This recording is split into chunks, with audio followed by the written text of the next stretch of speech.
Actually, since I wasn't here, I asked the tech people to fix this little problem on this computer. Looks totally better. All right, so we left off. We were talking about biomes, and we left off talking about the rainforest biome. This is just a picture of if you actually go to a rainforest, the floor. Many areas of the floor don't actually get much sun, so you might picture a whole bunch of vegetation, but underneath the canopy, it often is a bit kind of desolate.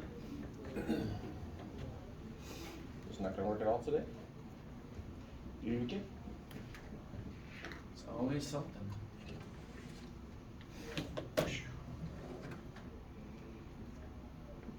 Slash and burn agriculture having a big effect on this climate biome. Again, it's slash and burn. The purpose is to create ash for your fertilizer, because as you saw in the previous picture, the ground doesn't have a lot of nutrients in it. They're washed away. Slash and burn agriculture done at a small scale can be sustainable, but these days, well, for the past 100 years or so, it's been used mostly just to clear a forest, and the forest is never allowed to grow back. It's kept into permanent cultivation, as they say. It's part of the reason why a lot of beef products come from Brazil or imported, is because a lot of the area that used to be tropical rainforest has been clear cut, switched over to grazing land. Very often they'll turn it into agriculture for like a little while, but it just won't last unless you have real expensive fertilizers and stuff.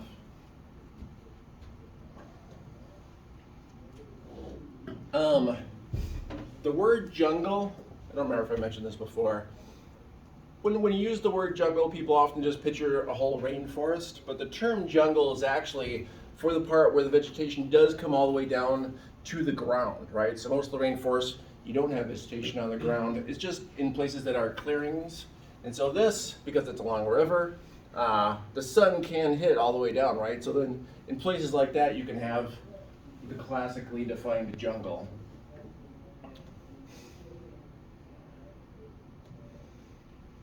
Oh, and I dug up a picture. I think I told you guys about the strangler tree that just kind of takes over other trees. But that's how desperate trees are for survival in the rainforest and how little light there is.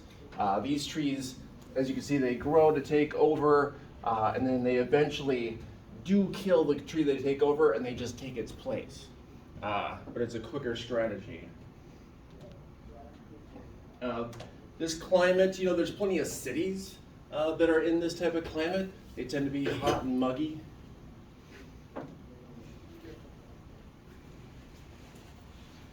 Anyone been to Hong Kong? Very, very muggy.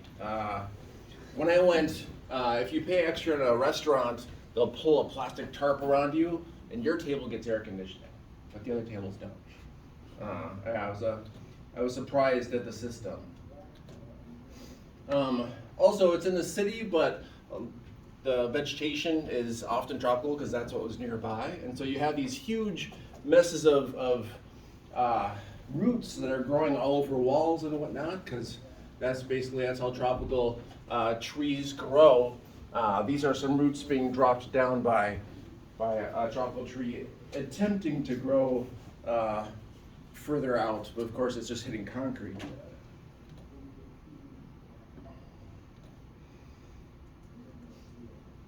Tropical savanna. This biome, because it has tropical in its name, people picture it having a lot of vegetation, but it typically doesn't have a lot of vegetation because it's pretty darn dry. It's tropical in that it will have a rainy season that has like a lot of rain. Tropical monsoon climate here. This is kind of like right next to the climate that we're moving into. But you can definitely see the seasonal changes and how sometimes these climates will have close to zero rain for a number of months throughout the year. This is planting some rice.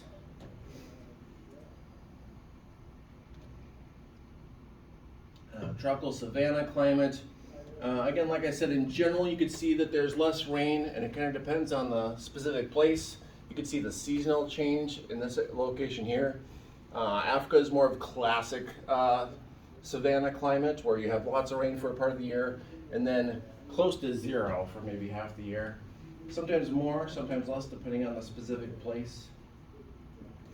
Savanna climates, you can see that they cover a very large range of territory, but they tend to be quite dry and not have great soils. So when people do try to switch them over to agriculture, it will work for a short amount of time, but very often the soil will be depleted unless you're putting stuff into it. Yeah, I'm not going for that. So rainy season arrives basically with high sun in these areas, and then the rest of the year close to zero rain, depending on the place. Lots of fire hazards, as you can imagine, because it's dry for so much of the year. Grazing pressure, you can have animals graze, and I would say in ancient times, during most of human existence, when we've grazed animals, there was plenty of land and plenty of vegetation, and even climates like this that are a bit harsh and dry.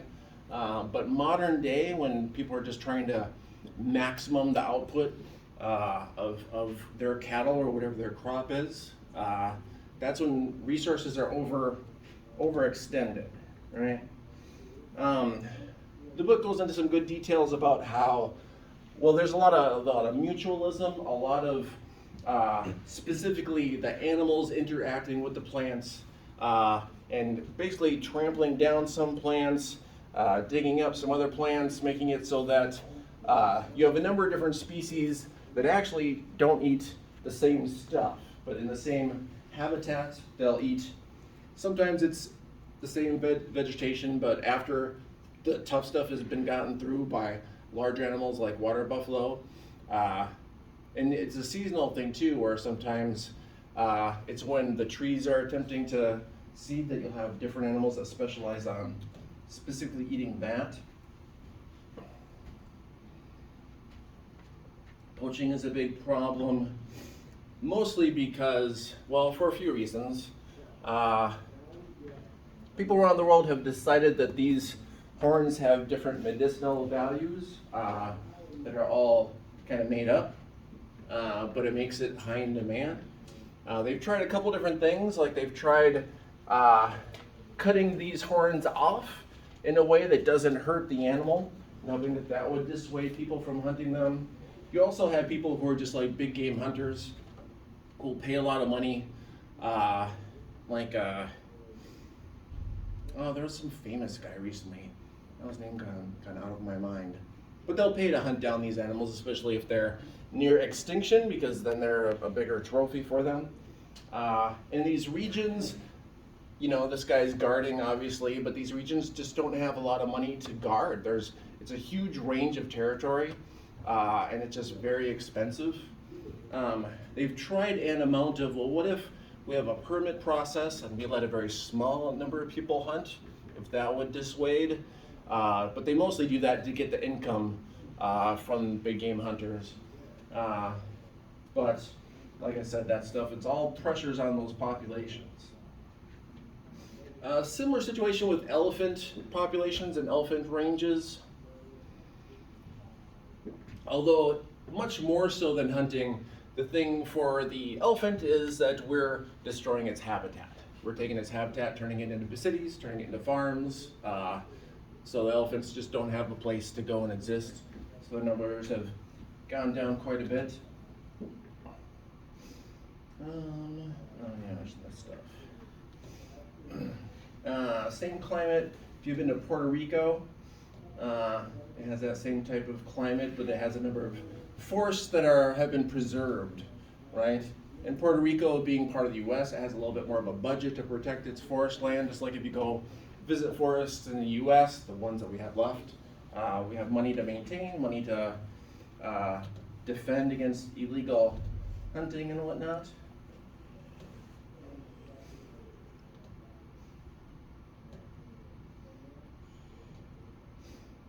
Same climate in Argentina, tropical savanna, East Africa, rainy season.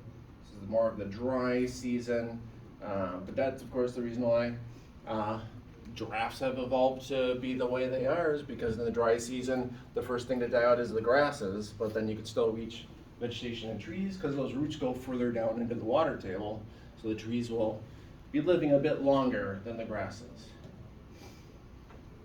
Mid latitude, high latitude biomes. These are more the ones that probably we've all experienced. Well, especially ones that are basically where we live. Some of these others are a bit out of the range.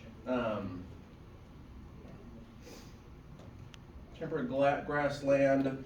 These are areas, any place that is a grassland biome, it is a bit drier than places that are forest biomes. You can basically measure how much rain a place gets by how much biomass it builds up. And so as you can imagine, short grasses take up less water resources than tall grasses. Tall grasses take up less water resources than trees, and so on and so forth.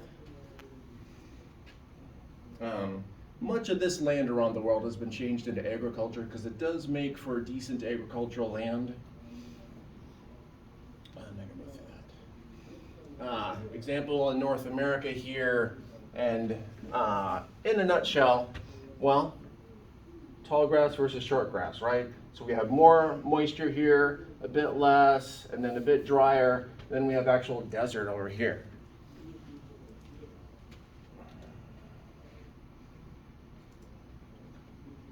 Temperate grasslands, well, I'll show you some examples of these. The book points out again mutualism about how, well, if we get rid of one species, people used to hunt prairie dogs quite a bit. They just considered them to be just rodents, right? But them digging around actually aerates the soil. Their droppings give nitrogen back to the soils. There's a lot of things that they do that keep the ecosystem going, or that the ecosystem is they've evolved together to kind of work together, right? Well, if you take out one of these species, then it strongly affects the other ones. So prairie dogs have been kind of slowly brought back into places. If you go like to Yellowstone, you can see a ton of them. If you want to see some in action. You haven't been to Yellowstone? Okay. If you get a chance, it's an amazing place for natural wonders. All right, Mediterranean biome. Mediterranean biome, it's one of the smallest biomes in the world, but it's also one of the more kind of overcrowded just because it's a real nice climate. And I know the term can be confusing because you think Mediterranean biome, that must be just around the Mediterranean, but no, technically other biomes that are the same, we just use the same name. Because we're lazy, I guess. People in the field of physical geography. In a nutshell, why are these climates so nice and popular to live by? Well, they tend to be warmer. They tend to have a fair amount of rain. They tend to not have temperature extremes throughout the year. So it's like, it's tough to complain about that. But that's like why so many people move to California, right? For the weather.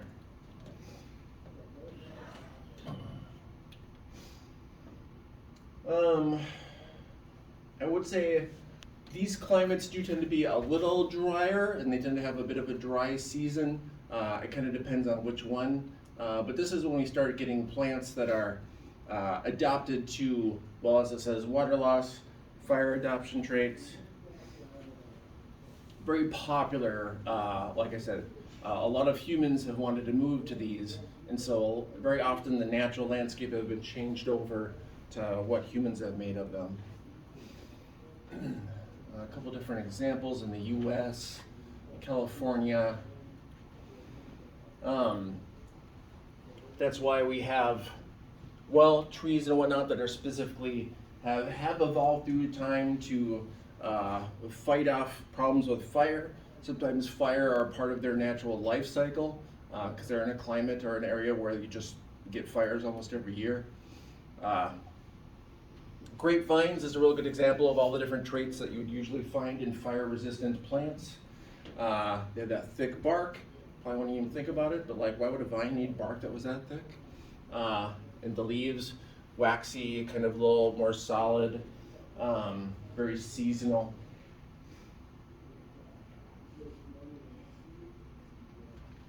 More forests, we're basically just kind of like moving north at this point.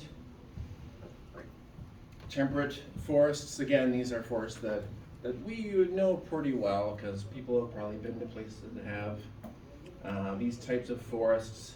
In places like the US especially, we don't have a lot of the primary forest left, forest that has never been cut down. A lot of our forests that we have, well, the original old growth forests were cut down and then it was kind of left, because very often, well, lumberjacks and whatnot, especially the big deforesting time of say Minnesota, they weren't from here. They were from neighboring states and they just came in to cut down the trees, and once the trees were down, they moved on. Mostly they went to Michigan after Minnesota and they cut down those trees. And so we have mixed forests here.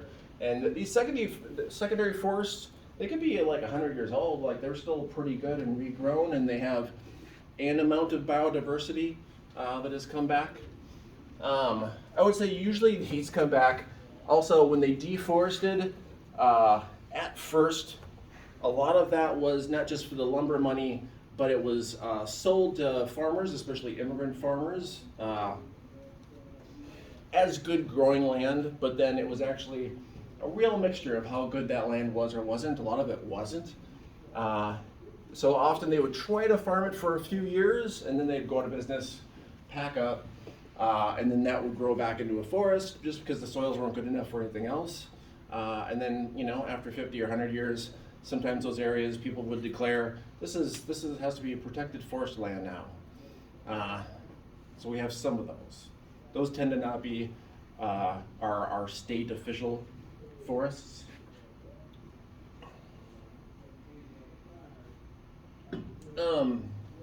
But again, these are climates that tend to have good soil. Ireland, not only was when they cut down the forest was the soil still pretty good and manageable, but they have, through human labors, maintained it for a good period of time. But if the humans all vanished, in fact, there's a whole series called Life After People, which uses the premise of if there was a zombie apocalypse and all the people went away, what would happen to the earth? Well, this would come back to forest. Same biome. I don't know if people have been to Ireland. This is just kind of what the landscapes look like. A bit rocky in general. And you can see not a lot of trees. These are kept, trees, because there's so much grazing. And I know that these hills aren't filled with the grazing animals and big herds that you can see, but they are just kind of spread out all over. People put up fences for their terrain and just allow their grazing animals to kind of go at will.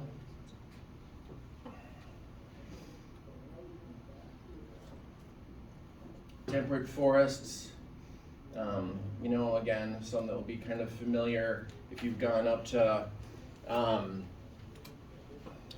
it says, Vancouver, that area, or by Seattle, even Portland, Oregon would have some areas that are a bit like this. Very big trees, because these areas tend to get a lot of rain. So there's a good amount of logging, but it's a bit controversial. There are people who want to preserve some of the forests, other people who, just want to log them and get some money out of them.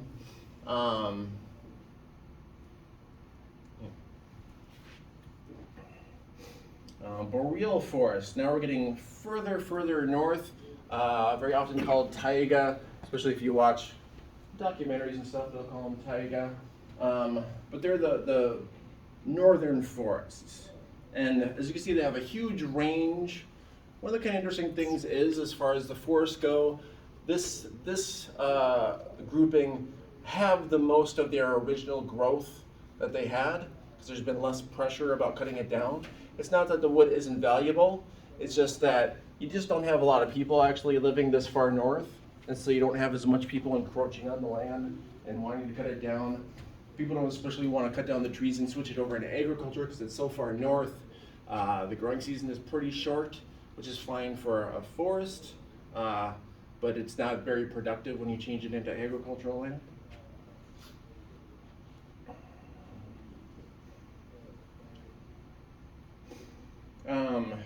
Now we're going into basically what are called mountain climates.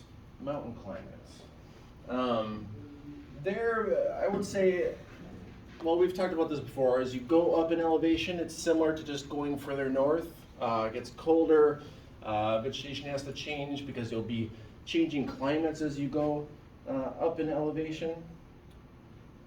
So this type of biome, it has lots of microclimates because you'll have a large mountainous region, but you actually have all kinds of different little climates in here, depending on the angle of the sun coming in, depending on the angle of the actual mountain itself.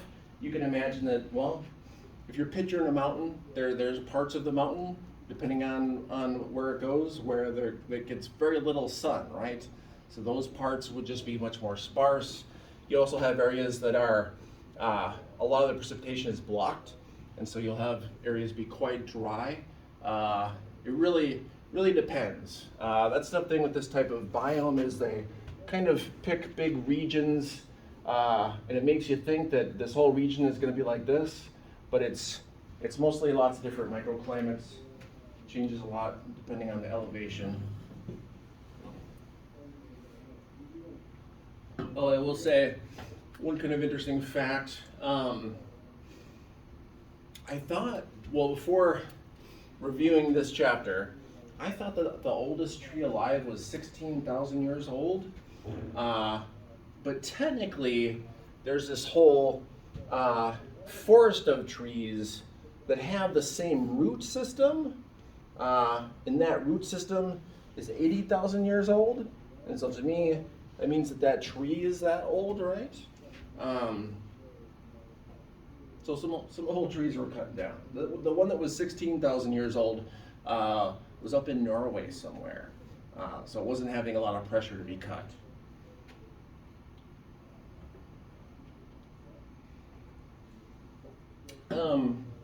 This has kind of come up in each of these biomes to some extent. Human impact on the different biomes. Obviously, lots of these places, they naturally would have fires, and that has been part of their usual life cycle. But if humans don't want that to be happening, right? Well, unless you manage it and you're clearing out all the kind of vegetation that dries out, vegetation and trees have a natural life cycle where they will die and fall and then they get dried out. Well, these can cause big fires, right? All right, moving further north, north and up in elevation depending, but now we're getting to tundra. Tundra, we're getting to areas where it's just too cold for there to be much vegetation. You can see very far north, not a lot of precipitation. It does get quite a bit warm in the summer, compared to how cold it is in the winter, but not warm enough for a lot of vegetation. It's interesting because this is the area that we've been looking at for years and years that we knew would be kind of the most strongly affected by climate change. Because the further you go north, the stronger the effect is. Like around the equator, the climate change is, the actual temperature has not gone up that much, but very far north, very far south. And people were wondering if we would have warmer weather plants would migrate into these areas. Because that's what we see actually in Minnesota. Different tree varieties, warmer tree varieties have slowly been moving north over the past 50 years.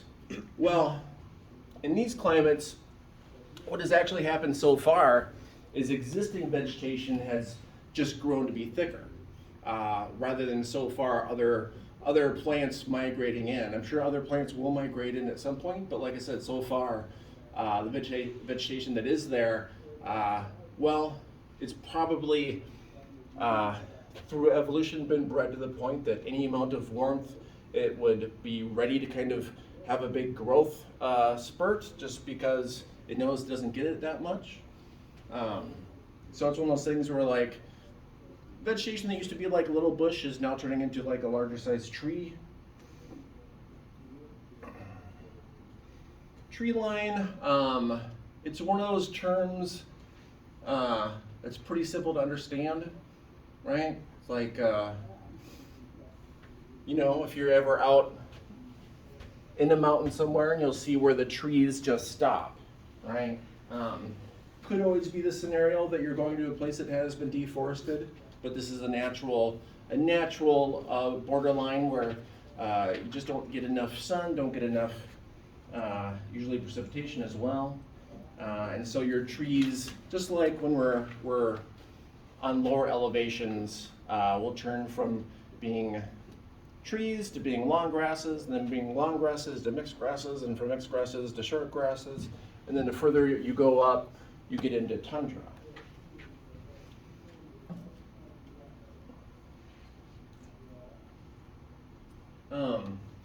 Ecological equivalence, that is just a reminder of when you have plants that are not related to each other, that are on very different parts of the world, but they adopt similar mechanisms for the same kind of climates, right? It's like when we looked at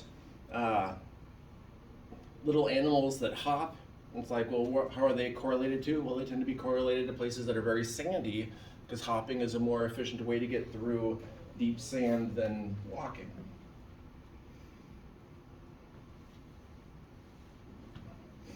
Oh, I would say when the tundra, when it is in the summer in those areas, and they do kind of burst report activity, that is usually when migratory birds go up there in their north for the season. Human footprint, you know, yes, there are people trying to extract resources from these climates, but in general, there's not a lot of demand yet. They're always thinking about future demand for these areas, but there's not enough people actually living in them. The book talks a bit about controversies like the Trans-Alaskan oil pipeline. It's controversial because it's going through kind of delicate ecosystems, and pipelines do just always leak at some point. It's somewhere. They just will. But you know, a map of these different climates, as you can see, we have some overlap with where we live here.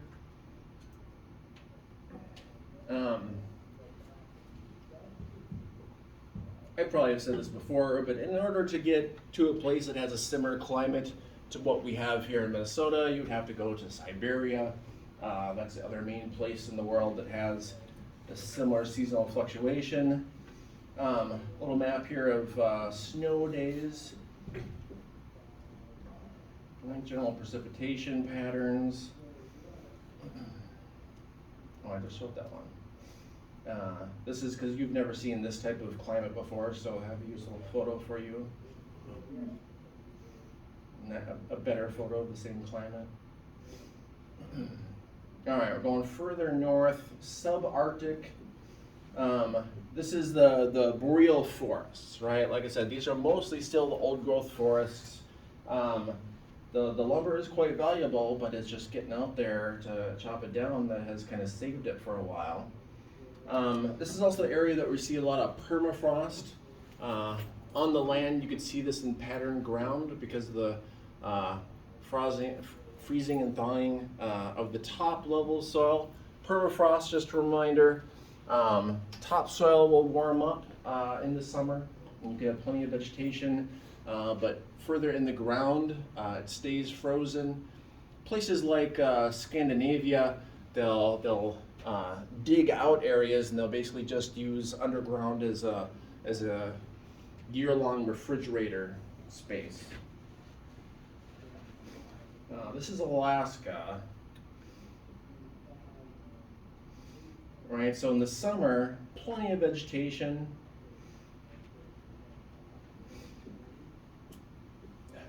You see the bear in this photo? Maybe not.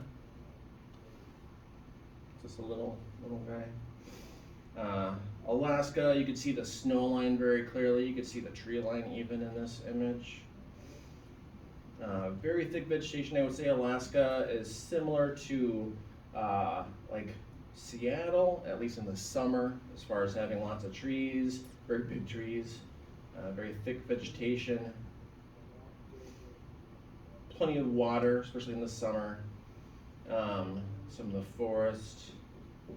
And this is still in Alaska, but going further north. So now we're getting into where you have scrubland that we've talked about a bit.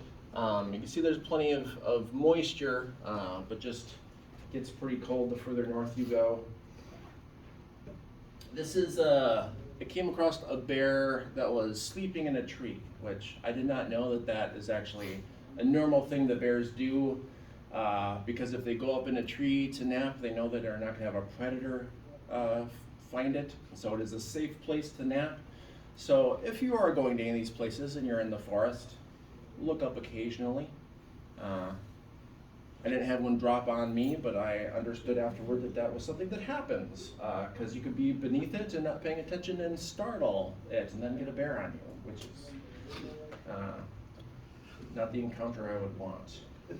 This is still Alaska. The water is a bit gray. That's because this is actually glacial runoff.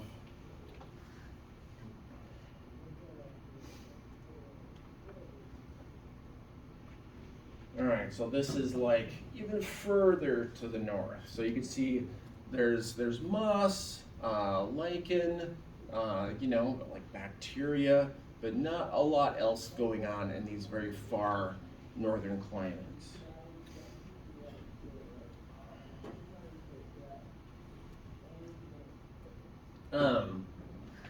So this is actually a combination of places. This is in Scandinavia, Norway. And this is, not only is it far to the north, but then this is also a bit of elevation. So it has a mixture of these things. Right, so technically that's the same climate as, say, Machu Picchu, which is much closer to the equator, right? But it's all about elevation. So speaking of microclimates, this is a village in China that I went to that is technically in one of those big categories that is mountain climate. And in the book, it kind of takes an average of all those climates, and so it makes it seem like it's very hostile to life or to farming. But, well, in China especially, they're growing peppers here. They used to grow rice here, but it's gotten a bit dry, and so they're switching over to peppers. But again, this is an example of how humans have changed our environments all over the place, right? These entire mountains are all carved out for farming.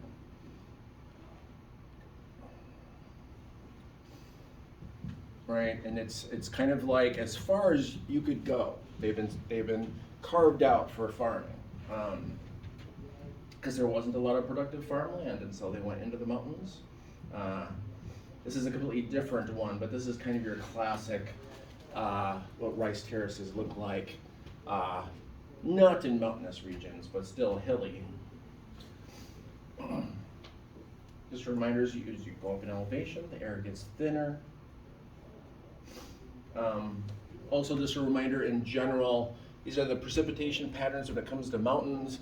So one same mountain, very top, you could have very different climates, because on one side you'll be getting tons of precipitation, and then just on the other, a lot less, right? Kind of depends on the specific place, but that's the general pattern. All right, desert biomes. I think this might be our last biome that we cover. Good thing about desert biomes is people kind of have a general awareness of what deserts are like. So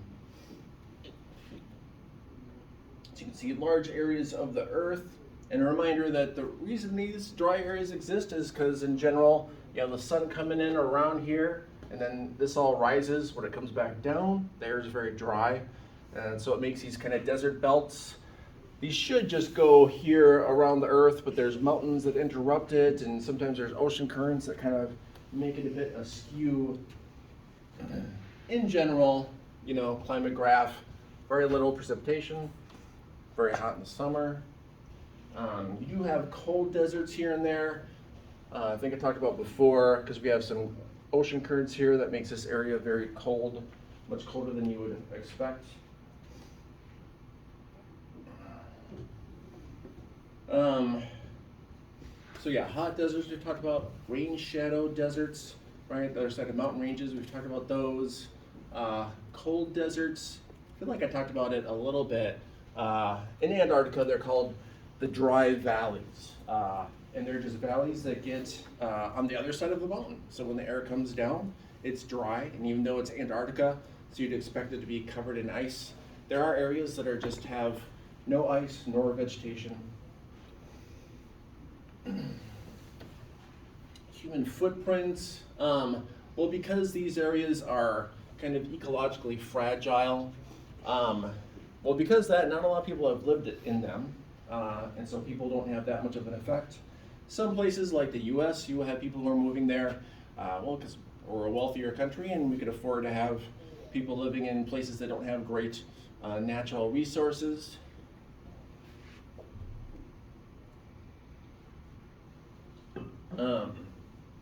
Again, the desert belts around the world.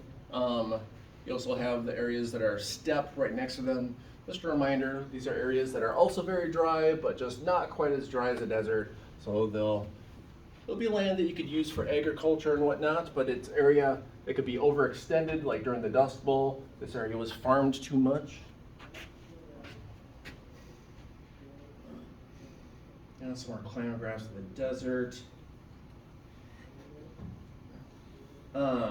When I was in Egypt, actually, it's funny because I was in areas that usually get like maybe one rain a year, and it rained the day that I went.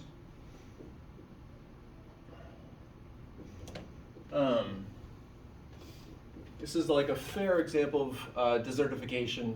This will happen in areas that are overgrazed. You can have areas where they have eaten like all the vegetation in an area, and well, when the rain does come back, because you don't have vegetation there, the rain will just run off of the sand and won't really absorb and soak in. And so it's difficult for vegetation to come back.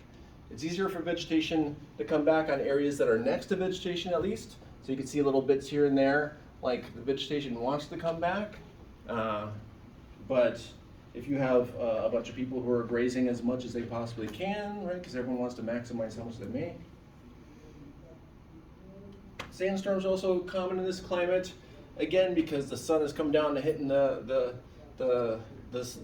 hot ground, and it moves up as it hits it, and it dries out to the extent that you get lots of dust, lots of particulate matter. And we talked about desert vegetation before adapting to these climates.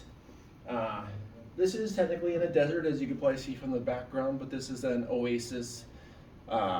This is just another example of how, although on a map it'll have a whole area that'll be like desert, and you'll think that's all desolate everywhere, but you have areas where the ground just hits a low elevation, and so it gets below the water table. Lots of areas in the desert, if you went in and just dug, you could find water often if you dig a couple feet.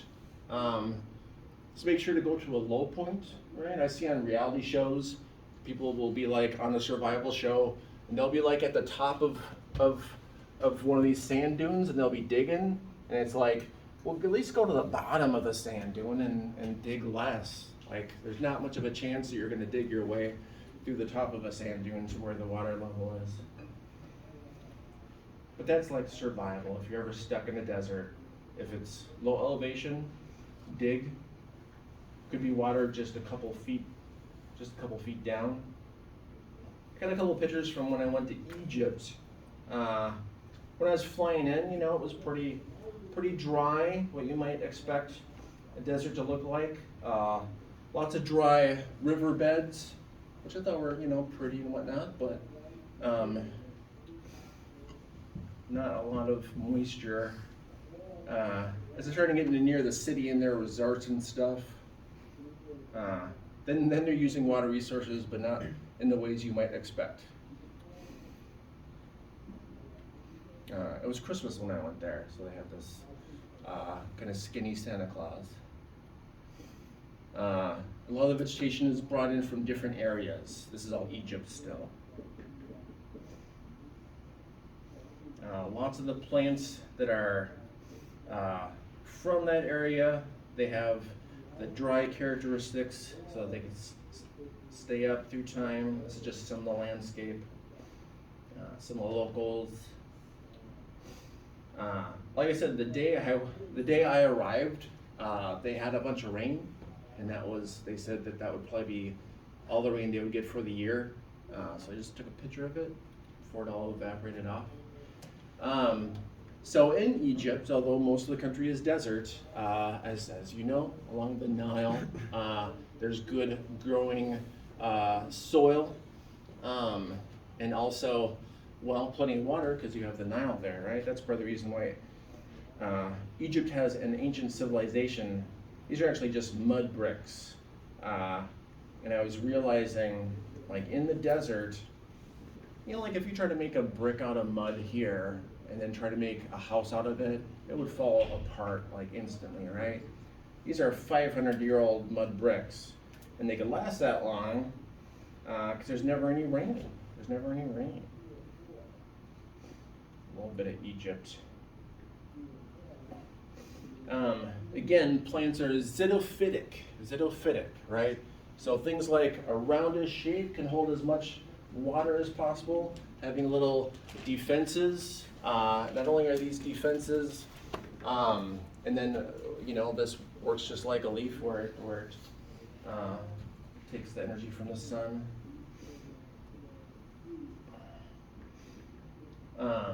When I was in Egypt, I saw there's lots of people with guns around. I don't know if you guys travel much.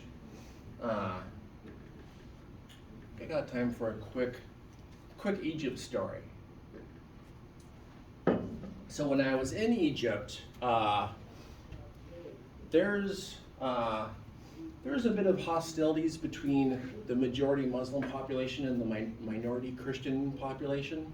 And it was Christmas time, and there were a number of bombings in Christian churches that had happened. So whenever we'd go back to the hotel, they would scan our bags and stuff, and look for bombs. Well, when I was there, was going back to the room after a long day of kind of seeing the sights, and a guard with a machine gun, he comes up to me and he's like, hey, scanned your bag. What are you trying to pull here? And I was like, what? Is that is my camera sitting on top of my cell phone or something and it's making it look weird? I was just like, I don't know what's going on. And then he pressed a button and it went away. And he went, ha ha ha ha ha, I gotcha. And I was like, yes, you did.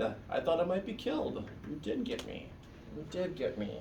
And so I told him, I said, put that back up. I got to get a picture for my students. This will make a good little end of lecture story. All right. Well, actually, it's good to go to the end of lecture. Well, as is usual, I do like to have you guys do a couple questions. I think I won't come out and have you guys grab cards. I'm going to have you self-select in groups between in size 3 to 6 people. 3 to 6 people per group. I wrote down the questions I want you to do in 1 sec.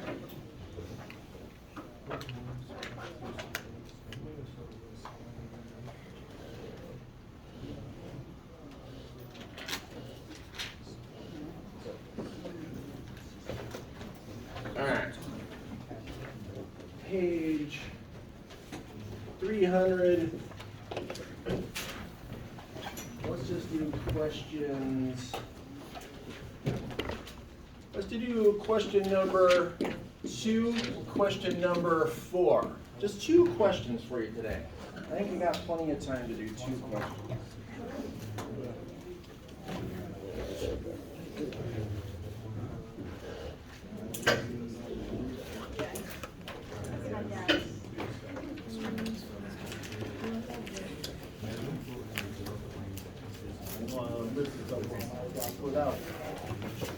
Oh, again.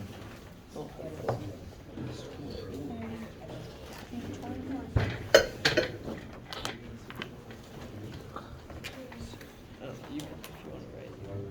You already got the page. Just didn't know if you wanted to or not. Alright. Number 2. How many people in Brazil claim that countries such as the United States have no business telling Brazil not to cut its rainforests? Because most wealthy countries, such as the United States, cut their forests early in their histories. Do you agree or disagree with this argument? Explain. I'd say it's not really the United States' business to tell them what to do with their trees, especially if they cut down forests earlier. Like, I don't think anybody's cutting down their rainforest, but like, it's their own jurisdiction. I guess I'd still overall. disagree with They do Brazil. Yeah, because they've been like burning down trees and cutting down. I guess it does somehow affect people Yeah, in the it's United like- States like- because the air quality. It's one of the biggest ecological zones. Yeah, because they call like Yeah. the Amazon forest the lung of the earth. Not the USA's business to say what we did earlier, but not ideal. Yeah, but that, And then, we have